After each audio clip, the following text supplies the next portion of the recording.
للہ رب العالمین والعاقبۃ للمتقین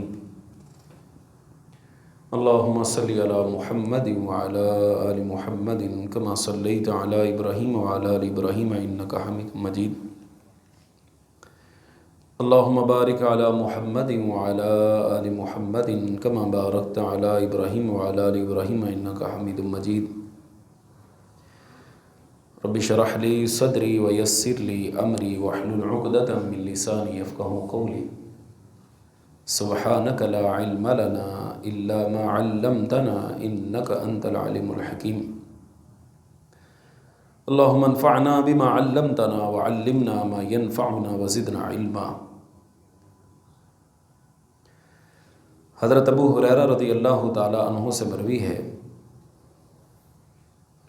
کہ امر رسول اللہ صلی اللہ علیہ وسلم بالصدقۃ، رسول اللہ صلی اللہ علیہ وسلم نے ایک دفعہ صدقہ وصول کرنے کا حکم دیا۔ فقیل منع ابن جمیل وخالد بن الولید وعباس بن عبد المطلب، ابن جمیل، خالد بن ولید اور عباس بن عبد المطلب رضی اللہ عنہم نے تو صدقہ نہیں دیا۔ وقال نبی صلی اللہ علیہ وسلم ما ينقم ابن جمیل الا انه كان فقیرا فاغناه اللہ ورسولہ، ابن جمیل تو اس وجہ سے انکار کرتا ہے کہ وہ تنگ دست تھا، اللہ اور اس کے رسول نے اسے مالدار کر دیا۔ وَأَمَّا خَالِدٌ، تو جو خالد بن ولید ہیں، فَإِنَّكُمْ تَظْلِمُونَ خَالِدًا، تم خالد پر ظلم کرتے ہو، یعنی ان سے صدقہ نہ مانگا کرو۔ قَدْ احْتَبَسَ أَدْرَاعَهُ وَأَعْتَدُهُ فِي سَبِيلِ اللَّهِ وَأَعْتُدَهُ فِي سَبِيلِ اللَّهِ، انہوں نے اپنی زرہیں اور جنگ کے آلات اللہ کے راستے میں وقف کر دیے ہوئے ہیں۔ وَأَمَّا الْعَبَّاسُ بْنُ عَبْدِ الْمُطَّلِبِ فَعَمُّ رَسُولِ اللَّهِ صلی اللہ علیہ وسلم فَهِيَ عَلَيْهِ صَدَقَةٌ وَمِثْلُهَا مَعَهَا، اور جو عباس بن عبد المطلب ہیں وہ تو رسول اللہ صلی اللہ علیہ وسلم کے چچا ہیں، اور ان کی زکوٰۃ ان پر صدقہ ہے، اور اس کے برابر اور بھی میری طرف سے ہوگی۔ آپ نے حضرت عباس رضی اللہ تعالیٰ عنہ کے بارے میں فرمایا تھا کہ ان کی زکوٰۃ میں ادا کروں گا، اس لیے کہ چچا باپ کے حکم میں ہوتا ہے، لہٰذا آپ صلی اللہ علیہ وسلم نے حضرت عباس رضی اللہ تعالیٰ عنہ کی زکوٰۃ ادا کی۔ دوسرا یہ ہے کہ جو بندہ اپنا مال اللہ کی راہ میں وقف کر چکا ہے، اب اس کے پاس اپنا تو ہے کوئی نہیں، وہ اپنے پاس ہوگا تو زکوٰۃ دے گا، جب اپنے پاس ہے ہی نہیں تو زکوٰۃ کہاں سے دے؟ اس لیے آپ صلی اللہ علیہ وسلم نے فرمایا کہ خالد بن ولید رضی اللہ تعالیٰ عنہ تو اپنا سارا کچھ اللہ کی راہ میں وقف کر چکے، اور رہے ابن جمیل تو یہ تنگ دست تھے، اللہ تعالیٰ نے ان کو مال دے دیا۔ میرا خیال ہے کہ وہی ہیں جن کے بارے میں آتا ہے کہ ایک مرتبہ رسول اللہ صلی اللہ علیہ وسلم کے پاس آئے، اپنی تنگ دستی کا اظہار کیا، آپ صلی اللہ علیہ وسلم نے ان کو ایک طریقہ کار بتایا، ان کا مال بے شمار ہو گیا، حتیٰ کہ رسول اللہ صلی اللہ علیہ وسلم نے ایک عامل کو بھیجا کہ جائیں ان سے زکوٰۃ لے کے آئیں، تو انہوں نے زکوٰۃ دینے سے انکار کر دیا۔ 2-4 دن بعد آنا، 6 دن بعد آنا، پھر کبھی آنا، کل آنا، پرسوں آنا، اس انداز کے ساتھ وہ انکار کرتے رہے، اور یہ اس کی جھلک ہمارے معاشرے میں بھی نظر آتی ہے۔ آپ نے جب اللہ کی راہ میں دینا ہے تو دیر کیسی، اس میں تاخیر کیسی؟ دیں، فارغ ہوں، آج نہیں تو کل آپ نے دینے ہی دینے۔ یعنی عام طور پر مساجد کی ماہانہ رسیدیں لگی ہوتی ہیں، لوگ اپنی اپنی حیثیت کے مطابق مسجد کو چندہ دیتے ہیں، تو آپ سے اگر کوئی آدمی چل کے آیا ہے آپ کے پاس تو یہ آپ کے اوپر احسان کر رہا ہے، حالانکہ ذمہ داری آپ کی تھی کہ آپ پہنچائیں، اور اگر وہ چل کے آپ کے پاس آ گیا ہے، ہمارے چودھری یاسین ظفر صاحب حفظہ اللہ، وہ صوفی احمد دین صاحب تھے نا رحمہ اللہ، ان کا تذکرہ کرتے ہوئے فرمانے لگے کہ جب جامعہ کا کوئی کارکن ان کے پاس جاتا نا کوئی صدقے کے پیسے وصول کرنے کے لیے، تو وہ اس کا بہت زیادہ اکرام کرتے تھے، اس کو کھانا کھلاتے، اس کو اگر گرمیوں کا موسم ہے تو کچھ دیر کے لیے ٹھنڈی ہوا میں بٹھاتے، اور وہ سانس لیتا تو اس کے بعد اس کو کہتے ہیں کہ اصل میں بات یہ ہے کہ ذمہ داری تو ہماری تھی پہنچانے کی، لیکن آپ اتنی دور سے چل کے آئے ہیں تو ہم جو ہے آپ کا اکرام کرتے ہوئے، آپ کا شکریہ ادا کرتے ہوئے آپ کو دے رہے ہیں۔ جب آپ نے اللہ کے لیے دینا ہے نا تو پھر اس میں تاخیر نہیں ہونی چاہیے. میں نے شاید آپ کو واقعہ سنایا ہو، میں حفظ میں پڑھتا تھا اور وہاں کا جو خادم مسجد تھا نا اس نے مجھے ایک رسید دی کہ جاتے ہوئے ایک زرگر سنیارہ جسے ہم کہتے ہیں 100 روپے کی رسید تھی، صرف 100 روپے کی، آپ جاتے ہوئے اسے وصول کر لیجیے. میں چلا گیا، میں نے ان کو رسید ان کے سامنے رکھی، میں نے کہا جی یہ پیسے دے دیجیے، کل لے لیں. چلیے ٹھیک. اگلے دن گزرا، مجھے خادم نے پوچھا کہ آپ نے وہ پیسے لے لیے؟ میں نے کہا انہوں نے آج کا وعدہ کیا تھا. 11 بجے چھٹی ہوئی، میں واپسی پھر ان سے ملا، میں نے کہا جی وہ 100 روپیہ تھا رسید، کل لے لیں. کرتے کرتے 1 ہفتہ انہوں نے گزار دیا. تو میں نے، یعنی اس وقت طالب علم زمانہ تھا اور نئی نئی چڑھتی جوانی تھی، ہمیں ان چیزوں کا پتہ بھی نہیں ہوتا تھا. میں نے کہا وہ رسید دکھائیے. کہتے وہ کیا کرنی؟ میں دکھائیے تو صحیح. رسید نکالے، میں نے پھاڑ کے ان کے آگے رکھ دی. میں نے کہا یہ لیں، آج کے بعد آپ نہ دیں، آپ کے حصے کا 100 روپے میں دے دیا کروں گا. یہ کیا حساب ہوا؟ میں نے کہا 7 دن ہو گئے، اتنے آپ نے پیسے نہیں دینے جتنا آپ نے میرا پیٹرول لگوا دیا. روزانہ کہتے ہیں کل لے جائیں. آپ نے دینے ہیں کہ نہیں؟ دینے ہیں تو پھر دے کے فارغ ہوں. جب اللہ کے راہ میں آپ نے دینا ہے پھر تاخیر کیسی؟ اس لیے تاخیر نہیں ہونی چاہیے، اللہ کی راہ میں فوری طور پر نکالنا چاہیے. اگلا مسئلہ ہے الاستعفاف عن المسئلہ، سوال کرنے سے بچنا. عن ابی سعید الخدری رضی اللہ عنہ، حضرت ابو سعید خدری رضی اللہ تعالیٰ عنہ سے مروی ہے کہ ان ناسا من الانصار، کہ انصار کے کچھ لوگوں نے سألوا رسول اللہ صلی اللہ علیہ وسلم فأعطاہم، انہوں نے رسول اللہ صلی اللہ علیہ وسلم سے کچھ مال مانگا، آپ نے ان کو دے دیا. ثم سألوہ فأعطاہم، پھر انہوں نے مانگا، پھر آپ نے دے دیا. ثم سألوہ فأعطاہم، پھر انہوں نے مانگا، پھر آپ نے دے دیا. حتیٰ نفد ما عندہ، حتیٰ کہ آپ صلی اللہ علیہ وسلم کے پاس سب ختم ہو گیا. فقال، بالآخر آپ نے فرمایا ما یکون عندی من خیر فلن ادخرہ عنکم، یاد رکھو کہ میرے پاس جو بھی مال ہوگا میں اسے تم لوگوں سے بچا کر نہیں رکھوں گا. لیکن یہ بھی یاد رکھو وَمَن يَسْتَعْفِفْ يُعِفَّهُ اللَّهُ، جو بندہ سوال کرنے سے بچے گا اللہ اسے بچائے گا. وَمَن يَسْتَغْنِ يُغْنِهِ اللَّهُ، اور جو بے نیازی اختیار کر لے گا اسے اللہ بے نیاز کر دے گا. وَمَن يَتَصَبَّرْ يُصَبِّرْهُ اللَّهُ، اور جو صبر کا مظاہرہ کرے گا اللہ اسے صبر کا حوصلہ بھی دے دے گا. وَمَا أُعْطِيَ أَحَدٌ عَطَاءً خَيْرًا وَأَوْسَعَ مِنَ الصَّبْرِ، رسول اللہ صلی اللہ علیہ وسلم فرماتے ہیں جو شخص بھی صبر کرے گا اللہ اسے صابر بنا دے گا، اور کسی شخص کو صبر سے بہتر کوئی وسیع تر نعمت نہیں دی گئی. کہا جاتا ہے کہ صبر ایسی سواری ہے جو اپنے سوار کو گرنے نہیں دیتی، نہ کسی کی نظروں میں نہ کسی کے قدموں میں، یہ گرنے نہیں دیتی. آپ قرآن پاک اٹھا کے دیکھیے، اللہ تعالیٰ نے اپنے پیارے حبیب صلی اللہ علیہ وسلم کو کئی موقعوں پر یہی فرمایا فصبر فصبر فصبر، صبر کیجیے صبر کیجیے صبر کیجیے. اور آپ نے یہ بھی فرمایا صحیح بخاری کی روایت کہ اللہ سے بڑا صابر کوئی نہیں، اللہ سے بڑا صبر کرنے والا کوئی نہیں. لوگ اللہ کے ساتھ شرک کرتے ہیں لیکن اللہ تعالیٰ ان لوگوں کا رزق نہیں بند کرتا، اللہ پھر بھی ان کو رزق دیا جاتا ہے. حالانکہ لوگ اللہ کے ساتھ شرک کر رہے ہیں، وہ اللہ کی صفات اٹھا کے غیروں کو دے رہے ہیں، غیر اللہ کو وہ سارے اختیارات دے کے وہ اس کو معبود بنائے بیٹھے ہیں، لیکن اللہ تعالیٰ نے کسی کا رزق بند نہیں کیا. تو اللہ تعالیٰ سے بڑا صابر کوئی نہیں. تو جب اللہ رب العالمین کے اندر یہ صبر کی کیفیت موجود ہے، ہمارے پیارے حبیب صلی اللہ علیہ وسلم کو اللہ تعالیٰ نے بار بار صبر کی تلقین کی ہے، تو ہمیں بھی صبر کا مظاہرہ کرنا چاہیے. خصوصی دور پر جس دور سے ہم گزر رہے ہیں نا، میں خاص طور پر اس چیز کو ہائی لائٹ کروں گا. ہمارے سوشل میڈیا کے اوپر بہت ساری ایسی چیزیں آتی ہیں جو فیک ہوتی ہیں، جھوٹ کا پلندہ ہوتی ہیں. سوشل میڈیا 95% جھوٹ کا پلندہ ہے. بس کس چیز کا رولا ہے؟ ویورشپ کا، فالوورز کا. یہ نہیں دیکھا جاتا اس کی حقیقت کیا ہے، اس کو 1 منٹ سے پہلے فارورڈ کر دیا جاتا ہے. مثال یہ بھی گزشتہ دنوں حرم مکی کے اندر بارش ہو رہی، اب کسی نے اس کو ایڈٹ کر کے جناب اس کے پیچھے وہ سفید سفید سا لگا دیا بیک گراؤنڈ، اس سے یہ محسوس ہو رہا ہے کہ حرم شریف کے اندر جو ہے وہ اپنے برف باری ہو رہی. لے جی اب تاریخ میں پہلی مرتبہ حرم مکی کے اندر برف باری ہو رہی ہے، اس ویڈیو کو آگے شیئر کرنے والے، آگے اتنا شیئر کرنے والے کہ اس کی تعداد تقریباً 12 گھنٹوں کے اندر 10 ملین کے قریب ہوں گی، اندازہ کر لیں۔ اور آپ کو یہ بھی پتا ہوگا کہ جو ویڈیو جتنی شیئر ہوتی ہے نا اتنے اس کے ویور بڑھ جاتے ہیں۔ میں حیران ہوا ایک دن دیکھ کر، آپ کو ہنسی بھی آئے گی، ایک آدمی نے تصویر لگائی کہ حضرت خدیجہ رضی اللہ تعالی عنہا کے استعمال کی یہ جو ہوتی ہے سلائی مشین، وہ مشین ہے جو حضرت خدیجہ رضی اللہ عنہا کے زیر استعمال رہی۔ اب اس کے اوپر جناب ہزاروں کومنٹ ہیں، ماشاءاللہ، سبحان اللہ، لائک کرنے والے بے شمار، شیئر کرنے والے۔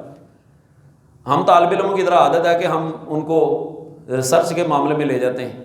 میں نے گوگل کے اوپر سلائی مشین کی ابتدا لکھی تو اس نے اس کی ابتدا سن 1800 کے بعد کی بتائی۔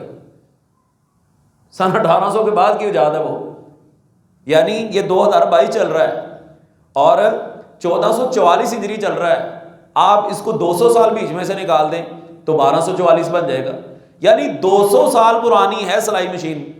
اور اس کو کس کے ساتھ جوڑ دیا؟ سیدہ خدیجہ رضی اللہ تعالیٰ عنہ کے ساتھ۔ اس دور میں تو یہ ہے ہی نہیں تھی، لیکن لائک کرنے والے، کمنٹ کرنے والے کر رہے ہیں۔ اس لیے کسی بھی چیز کو پہلے تحقیق کر لیا کریں۔ کئی آیات آتی ہیں کہ جی یہ آیت جو ہے قرآن پاک میں صحیح مسلم کی ایک روایت پیش کیا، جس گھر کے دروازے رشتہ داروں کے لیے بند ہو جائیں اس کا ایسے ہو جاتا ہے۔ حضرت مفتی صاحب حافظہ اللہ، میں نے ان کے سامنے یہ صحیح مسلم پڑھاتے تھے تو میں نے کہا استاد جی ایسی کوئی حدیث صحیح مسلم ہے؟ کہتے اتنے ہلکے لفظوں کی حدیث ہو ہی نہیں سکتی۔ اور واقعتاً ہم نے جب اس کی تلاشی لی، اس نمبرنگ کی، ہم نے 10 نمبر پیچھے 10 نمبر آگے، 20 نمبر پیچھے 20 نمبر آگے ساری حدیثیں ٹٹول لی، ہمیں اس معنی کی کوئی حدیث ہی نہیں ملی۔ حتیٰ کہ ایک حضرت نے مجھے ایک ترجمہ بھیجا، جی قرآن پاک کا یہ ترجمہ ہے فلاں آیت کا، جب وہ آیت کھولی تو اس کا ایک لفظ کا بھی وہ ترجمہ نہیں بنتا تھا۔ آپ کہیں جی ہمیں کیا پتا ہے؟ نہیں پتا تو اس کو آگے نہ شیئر کریں۔ ہمارے ایک ساتھی ہیں، وہ یہ گرامر وغیرہ پڑھاتے ہیں، وہ کہتے ہیں مجھے کسی نمبر سے کوئی حدیث موصول ہو جائے، مجھے کسی کے اوپر کوئی اعتبار نہیں۔ ہاں کوئی معتبر آدمی ہے جس کے بارے میں میرا رابطہ ہے، اس کی طرف سے اس کو میں فارورڈ کرتا ہوں، ورنہ میں نہیں کرتا۔ بات بھی ایسی ہونی چاہیے۔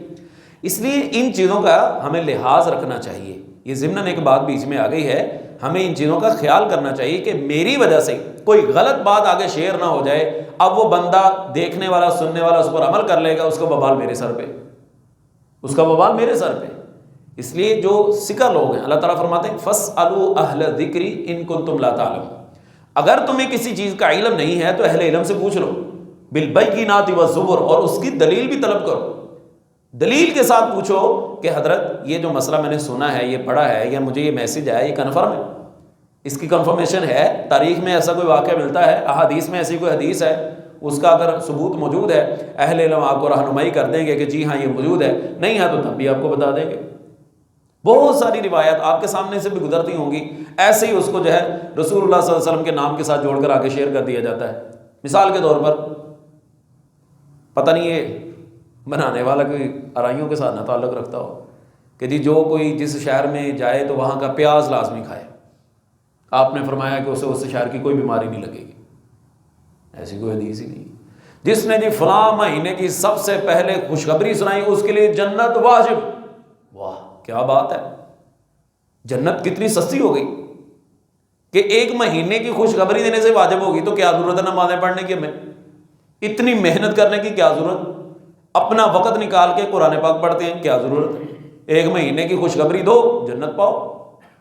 ایسا نہیں ہے، رسول اللہ صلی اللہ علیہ وسلم فرمایا جنت بڑی مہنگی ہے، جنت اتنی سستی نہیں ہے، اس کے لیے بڑی قربانیاں دینی پڑتی ہیں، اپنا آپ مارنا پڑتا ہے۔ بہر کیف صبر سے بڑی کوئی نعمت نہیں ہے۔ اگلی حدیث ہے، آپ صلی اللہ علیہ وسلم نے فرمایا والذی نفسی بیدی، اس ذات کی قسم جس کے ہاتھ میں میری جان ہے۔ اچھا رسول اللہ صلی اللہ علیہ وسلم کو قسم کھانے کی ضرورت ہے؟ آپ تو ویسے ہی صادق المصدوق ہیں ماشاءاللہ، الحمدللہ، لیکن اگر آپ قسم کھاتے ہیں تو اس کا مطلب یہ ہے کہ اس بات کی اہمیت کو مزید 4 چاند لگ گئے۔ آپ کیا فرماتے ہیں؟ والذی نفسی بیدی، اس ذات کی قسم جس کے ہاتھ میں میری جان ہے، لَأَن يَأْخُذَ أَحَدُكُمْ حَبْلَهُ فَيَحْتَطِبَ عَلَى ظَهْرِهِ، تم میں سے کوئی بندہ لکڑیوں کا گٹھا اپنی کمر کے اوپر باندھ کے اس کو بیچے اور اس سے کوئی فائدہ اٹھائے، خَيْرٌ لَهُ مِنْ أَن يَأْتِيَ رَجُلٌ فَيَسْأَلَهُ أَعْطَاهُ أَوْ مَنَعَهُ، یہ اس سے بہتر ہے کہ لوگوں سے جا کے مانگتا پھرے، لوگوں کی مرضی ہے لوگ دیں یا نہ دیں۔ فقیر آدمی جب کسی سے مانگتا تو ہر کوئی تو نہیں دے کے جاتا نا، چند دے کے چلے جاتے ہیں، باقی ویسے کہتے ہیں اللہ بھلا کرے، یا ویسے اپنا منہ موڑ لیتے ہیں۔ تو جب آپ کام کریں گے، جب آپ کوئی بزنس کریں گے، چھوٹا موٹا بھی کاروبار کریں گے، تو لوگ آپ سے وہ چیز خریدیں گے، لوگ آپ کو قدر کی نگاہ سے دیکھیں گے۔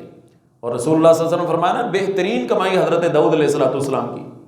حضرت داؤد علیہ السلام یہ جنگی آلات کی جو زریں ہوتی تھی، بلٹ پروف جیکٹیں تیار کیا کرتے تھے، اپنے ہاتھ سے کمائی کرتے تھے۔ یہ بڑا بہترین طریقہ کار ہے، حضرت داؤد علیہ السلام کی سنت ہے، اس لیے محنت کے اندر ہی عظمت ہے۔ اسی طرح اسی معنی کی اگلی حدیث ہے، آپ نے فرمایا فَيَأْتِيَ بِحُزْمَةِ الْحَطَبِ عَلَى ظَهْرِهِ فَيَبِيعَهَا، کوئی بندہ لکڑیوں کا گٹھا اپنی پیٹھ پر لاد کر لائے اور اسے فروخت کر دے، فَيَكُفَّ اللَّهُ بِهَا وَجْهَهُ، اللہ تعالیٰ اس کے چہرے کو بچا لے گا، اس کی عزت کو محفوظ کر لے گا، خَيْرٌ لَهُ، یہ اس کے لیے بہتر ہے، مِنْ أَن يَسْأَلَ النَّاسَ، کہ وہ لوگوں سے مانگتا پھرے، أَعْطَوْهُ أَوْ مَنَعُهُ، پھر لوگوں کی مرضی ہے وہ اس کو دیں یا نہ دیں۔ اگلی حدیث بھی تقریباً اسی معنی کی ہے، حضرت حکیم بن حزام رضی اللہ تعالیٰ عنہ سے مروی ہے کہ سألت رسول اللہ صلی اللہ علیہ وسلم فأعطانی، میں نے رسول اللہ صلی اللہ علیہ وسلم سے سوال کیا تو آپ نے مجھے دے دیا، ثم سألته فأعطانی، پھر میں نے کچھ مانگا آپ نے مجھے دے دیا، ثم سألته فأعطانی، پھر میں نے کچھ مانگا تو پھر آپ نے مجھے دے دیا، ثم قال، پھر آپ نے فرمایا یا حکیم، اے حکیم، ان هذا المال خضرة حلوة، یہ مال بڑا سرسبز اور بڑا میٹھا ہے، فمن اخذہ بسخاوت نفس بورک لہ فی، جو شخص اس کو سخاوت نفس کے ساتھ لیتا ہے اس کو برکت بھی ملتی ہے، ومن اخذہ باشراف نفس لم یبارک لہ فی، اور جو طمع کے ساتھ لیتا ہے، لالچ کے ساتھ، ہر وقت پیسہ پیسہ پیسہ، اور میں اس کی کوئی برکت نہیں ہے، وکان کالذی یاکل ولا یشبع، اس کی مثال اس آدمی کی طرح جو کھاتا رہتا ہے لیکن پیٹ پھر بھی نہیں بھرتا، والید العلیٰ خیر من الید السفلیٰ، اوپر والا ہاتھ، خرچ کرنے والا ہاتھ مانگنے والے ہاتھ سے بہتر ہے۔ قال حکیم، حکیم کہتے ہیں فقلت یا رسول اللہ، ہائے اللہ، یہ ہوتی ہے اطاعت، یہ ہوتی ہے آپ صلی اللہ علیہ وسلم کے فرمان کی لاج۔ فرماتے ہیں والذی بعثک بالحق، اس ذات کی قسم جس نے آپ کو حق دے کے بھیجا ہے، لا ارزع احدا بعدک شیئا، میں آپ کے بعد کسی سے کچھ نہیں مانگوں گا، حتی افارق الدنیا، یہاں تک دنیا چھوڑ دوں گا، میں مرتے دم تک کبھی کسی سے سوال نہیں کروں گا۔ فکان ابو بکر رضی اللہ عنہ یدعو حکیما الی العطاء، حضرت ابو بکر رضی اللہ تعالیٰ نے حضرت حکیم بن حزام کا وظیفہ دینے کے لیے ان کو بلایا، فیأبی ان یقبلہ منہ، انہوں نے وہ وظیفہ لینے سے انکار کر دیا کہ میں نے رسول اللہ صلی اللہ علیہ وسلم سے وعدہ کیا تھا، میں نے نہیں لینا۔ ثم ان عمر رضی اللہ عنہ دعاه لیعطیہ، پھر حضرت عمر رضی اللہ عنہ کے دور خلافت میں انہوں نے حضرت حکیم کو بلایا کہ ان کو وظیفہ دیں، فابى ان يقبل منه شيئا، انہوں نے بھی انکار کر دیا اس چیز کو لینے سے۔ فقال عمر، حضرت عمر رضی اللہ تعالیٰ عنہ کہنے لگے انی اشہدکم یا معشر المسلمین علی حکیم، اے مسلمانوں کے گروہ، میں تمہیں گواہ بناتا ہوں، انی اعرض علیہ حقہ من هذا الفیء، کہ میں نے ان کو وہ مال غنیمت کا کچھ حصہ دینا چاہا، فیأبی ان یأخذہ، تو اپنا حق لینے سے انکار کرتے ہیں۔ فلم یرضع حکیم احدا من الناس بعد رسول اللہ صلی اللہ علیہ وسلم حتی توفی، حضرت حکیم رسول اللہ صلی اللہ علیہ وسلم کے بعد جب تک زندہ رہے کبھی کسی سے سوال نہیں کیے، کبھی کسی سے نہیں مانگا۔ یہ ہوتی ہے وفا، یہ ہوتی ہے کہ اللہ کے رسول صلی اللہ علیہ وسلم کے ساتھ جو میں نے وعدہ کیا میں نے پورا کر کے دکھانا ہے۔ ایک مسلمان کا یہی تو شیوا ہے کہ وہ جب اللہ کے رسول صلی اللہ علیہ وسلم کا کلمہ اس نے پڑھ لیا ہے نا، تو اس بات کا اعلان ہے کہ اب اس ناک کے اندر اگر نکیل ہے تو وہ صرف رسول اللہ صلی اللہ علیہ وسلم کی، وہ مجھے جہاں لے کے جائیں گے یہ بندہ فقیر وہاں پہ کھڑا ہوگا، یہ بندہ نوکر اور غلام وہاں پہ کھڑا ہوگا۔ آپ صلی اللہ علیہ وسلم نے مانگنے سے منع کر دیا، رک گئے، آپ صلی اللہ علیہ وسلم نے جہاں پہ بٹھا دیا وہاں پہ بیٹھ گئے، جہاں پہ کھڑا کر دیا وہاں پہ کھڑے ہو گئے۔ حتیٰ کہ حضرت معاذ رضی اللہ تعالیٰ عنہ کو آپ صلی اللہ علیہ وسلم نے یمن کا گورنر بنا کے بھیجا، اللہ اکبر، آپ صلی اللہ علیہ وسلم نے اس موقع پر جو کلمات کہے نا، یقین مانیں کہ دل چیرا جاتا ہے، دل کو لگتے ہیں۔ آپ نے حضرت معاذ رضی اللہ تعالیٰ سے کہا، یا معاذ، اے معاذ، ممکن ہے کہ آئندہ سال جب تم واپس آؤ مجھ سے مل نہ سکو، تیری میری ملاقات نہ ہو سکے۔ اشارہ تھا کہ اب یہ آخری ایام ہے، اور یہی کچھ ہوا۔ حضرت معاذ رضی اللہ تعالیٰ نے یہ نہیں کہا اللہ کے رسول نہیں میں نے نہیں جانا، میں آپ کو چھوڑ کے نہیں جا سکتا، آپ دنیا سے چلے جائیں گے تو میں کیا کروں گا۔ اللہ کے رسول صلی اللہ علیہ وسلم کا حکم تھا، لہذا یمن کی طرف روانہ ہو کہ مجھے رسول اللہ صلی اللہ علیہ وسلم کا حکم ہے، لہذا میں نے اس کے اوپر عمل کرنا ہے۔ حالانکہ اس کے اندر واضح اشارہ تھا کہ آئندہ رواں سال جب تم آؤ گے تو مجھے نہ پاؤ گے، میں دنیا سے جا چکا ہوں۔ اللہ تعالیٰ ہمیں بھی صرف اپنے سے مانگنے والا بنائے، بندوں کے دینے سے پوری نہیں پڑتی بھائی، بندوں کے دینے سے پوریاں نہیں پڑتی، اللہ کے دینے سے پوری پڑتی۔ وہ مالک دیتا ہے، اس کے خزانے بھرے پڑے ہیں، اس سے مانگیں، اس سے کہیں، وہ مدد کرتا ہے، وہ ایسے اسباب پیدا کر دیتا ہے بندہ دنگ رہ جاتا ہے۔ میں نے مثال دی تھی نا کہ پرندوں کا کون سا کوئی کاروبار ہے، کوئی کاروبار ہے پرندوں کا، کوئی چڑیا کا کاروبار ہو یا کسی کبوتر کا کوئی کاروبار ہو، کسی کوے کا کاروبار ہو، کچھ بھی نہیں۔ بھوکے پیٹ گھروں سے نکلتے ہیں، مالک ملک ان کا پیٹ بھر کے ان کو واپس گھروں میں بھیجتا ہے۔ تو ہمیں تو اللہ تعالیٰ نے اشرف المخلوقات بنایا، یہ کیسے ممکن ہے کہ وہ اپنے بندوں کو بھائی یارو مددگار چھوڑ دیں؟ ہاں، اس کے لیے حرکت کرنی پڑے گی، حرکت کے اندر برکت ہے، محنت کرنی پڑے گی، لیکن ہمارا معاشرہ دن بدن نیچے کی طرف آ رہا ہے، وہ محنت